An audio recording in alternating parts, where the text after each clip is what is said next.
Hello అందరికీ, నేను మీ Anuradha. Sweet తినాలి అనిపించినప్పుడు ఇది ఖచ్చితంగా ట్రై చేయండి. బేకింగ్ చేసే అవసరం లేకుండా అప్పటికప్పుడే ప్రిపేర్ చేసుకునే కేక్ రెసిపీని చూపించబోతున్నాను. స్వీట్ తినాలి అనిపించినప్పుడు కానీ, పిల్లలు అడిగినప్పుడు కానీ అప్పటికప్పుడే ఈ విధంగా కేక్ని చేసి సర్ప్రైజ్ చేయండి. చాలా హ్యాపీగా ఫీల్ అవుతారు. టేస్ట్ కూడా చాలా బాగుంటుంది. తప్పకుండా ట్రై చేయండి. ముందుగా ఒక అర లీటర్ వరకు పాలని తీసుకొని మరిగించుకోవాలి. పాలు మరిగేలోపు మనం స్టవ్ పైకి ఒక గిన్నెని పెట్టేసుకొని 2 స్పూన్ల వరకు నెయ్యిని యాడ్ చేసుకోవాలి. నెయ్యి వేడైన తర్వాత 1 కప్పు వరకు సూజీ, ఉప్మా రవ్వ అంటూ ఉంటారు కదా, ఆ రవ్వని 1 కప్పు వరకు యాడ్ చేసుకోవాలి. నేతిలోనే మనం రవ్వని మంచిగా వేయించుకొని తీసుకోవాలి. మంచి సువాసన వస్తుంది. కలర్ కూడా కొంచెం చేంజ్ అవుతుంది. రవ్వది మనం వాసనతోనే తెలిసిపోతుంది రవ్వ వేగిపోయింది అని.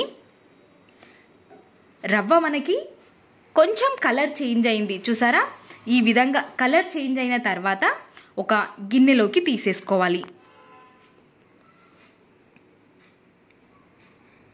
మనం ఏ కప్పుతో అయితే రవ్వని తీసుకున్నామో 1 కప్పు రవ్వకి 2 కప్పుల వరకు పాలని యాడ్ చేసుకోవాలి.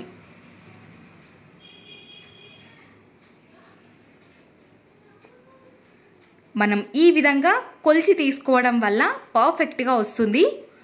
1 కప్పు రవ్వకి 2 కప్పుల పాలని తీసుకొని మంచిగా మిక్స్ చేసుకోవాలి. ఈ విధంగా మిక్స్ చేసుకొని ఒక 10 నిమిషాల పాటు పక్కన ఉంచుకుందాం. రవ్వ పాలని పీల్చుకొని సాఫ్ట్గా అయిపోతుంది.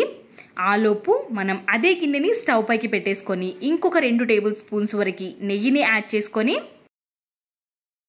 1 కప్పు రవ్వకి ఒక 1/2 కప్పు వరకు చక్కెర కరెక్ట్గా సరిపోతుంది. ఇంకా ఎక్కువగా స్వీట్ తినే వాళ్ళైతే మీరు 1 కప్పు వరకు కూడా చక్కెరని యాడ్ చేసుకోవచ్చు. ఈ చక్కెరకి బదులుగా బెల్లాన్ని కూడా యూజ్ చేయొచ్చు. ఈ విధంగా మనకి చక్కెర అనేది కరిగిపోవడం స్టార్ట్ అయిపోయింది. బెల్లం సిరప్ లాగా అయ్యేంత వరకు మరిగించుకోవాలి. చక్కెర కరిగిపోయి ఈ విధంగా అయిపోయిన తర్వాత మనం పాలల్లో నానబెట్టుకున్న రవ్వని ఇందులోకి వేసేసుకొని కలుపుతూ మొత్తం కలిసిపోయే విధంగా కంటిన్యూస్గా కలుపుతూనే ఉండాలి. ఈ విధంగా మొత్తం దగ్గరికి వచ్చేంత వరకు కలుపుతూ మనం ఈ మిశ్రమాన్ని ఇప్పుడు ఇందులోకి ఒక చిటికెడు మాత్రమే ఉప్పుని యాడ్ చేసుకోవాలి. 1 స్పూన్ వరకు యాలకుల పొడి కానీ వెనిలా ఎసెన్స్ కానీ యాడ్ చేసుకుంటే మంచి ఫ్లేవర్ అనేది ఉంటుంది. ఈ విధంగా మొత్తం ప్యాన్ నుండి సపరేట్ అయిపోయేంత వరకు దగ్గరికి వచ్చేంత వరకు ఉడికించుకొని ఇప్పుడు ఇది పక్కన ఉంచుకుందాం. ఒక ఇలాంటి గిన్నెని తీసుకోండి. ఏదైనా మీరు కేక్ ప్యాన్ని కూడా తీసుకోవచ్చు. నా దగ్గర ఇప్పుడు ప్రజెంట్ లేదు కాబట్టి ఈ విధంగా నేను ఒక నాన్ స్టిక్ ప్యాన్ని తీసుకొని ఇందులోకి కాస్తంత 1 స్పూన్ వరకు నెయ్యిని యాడ్ చేసుకొని మొత్తం స్ప్రెడ్ చేసుకొని మీ దగ్గర ఏ డ్రై ఫ్రూట్స్ ఉంటే ఆ డ్రై ఫ్రూట్స్ని అడుగున వేసుకొని మనం చేసి పెట్టుకున్న స్వీట్ని ఈ విధంగా వేసేసుకోవాలి. ఈక్వల్గా 1 స్పూన్తో స్ప్రెడ్ చేసుకోవాలి. ఈ విధంగా స్ప్రెడ్ చేసుకొని మనం ఒక మూతని కవర్ చేసుకొని కంప్లీట్గా చల్లారేంత వరకు పక్కన ఉంచుకోవాలి. చల్లారిపోయిన తర్వాత మనకి ఈ విధంగా ఉంటుంది. చేత్తో తాకినా అతుక్కోకుండా ఈ విధంగా ఉన్నప్పుడు మనం ఎడ్జెస్ని సపరేట్ చేయాల్సిన అవసరం లేదు. ఈజీగా వచ్చేస్తుంది. ఒక ప్లేట్ని తీసేసుకొని దానిపైకి వేసేసుకుంటే సరిపోతుంది. చాలా ఈజీగా వచ్చేస్తుంది. ఈ విధంగా వేసేసుకొని మీకు ఇంకా ఏవైనా డ్రై ఫ్రూట్స్ కావాలి అనుకున్నా పైనుంచి గార్నిష్ చేసేసుకొని ఈ విధంగా కట్ చేసుకొని తీసేసుకోవడమే. ఎంత సాఫ్ట్గా వచ్చిందో చూసారా? చాలా ఈజీగా కట్ అయిపోయింది. చాలా టేస్టీగా కూడా ఉంటుంది. చూసారు కదా ఎంత సాఫ్ట్గా ఉంది కేక్ అనేది.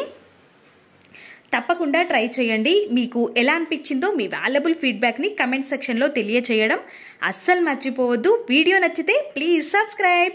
ఇలాంటి మరెన్నో వీడియోస్ మన ఛానల్లో ఉన్నాయి కాబట్టి అను కేఆర్ వ్లాగ్స్ ఛానల్ని ఒక్కసారి విజిట్ చేయండి. మీకు కూడా నేను చేసిన రెసిపీస్ చాలా బాగా నచ్చుతాయి.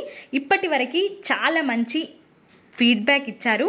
థ్యాంక్స్ అండి అందరికీ. ఇలానే సపోర్ట్ చేస్తూ ఉండండి. నేను కూడా ఈ విధంగానే మంచి రెసిపీస్తో మీ ముందుకి వచ్చేస్తాను. యమ్మీగా ఉండే ఈ కేక్ రెసిపీని తప్పకుండా ట్రై చేయండి. ఇలాంటి రెసిపీస్ మీకే ముందుగా రావడం కోసం నా ఛానల్ని సబ్స్క్రైబ్ చేసుకొని సబ్స్క్రైబ్ పక్కన ఉన్న గంట సింబల్ని క్లిక్ చేయండి. Thanks for watching.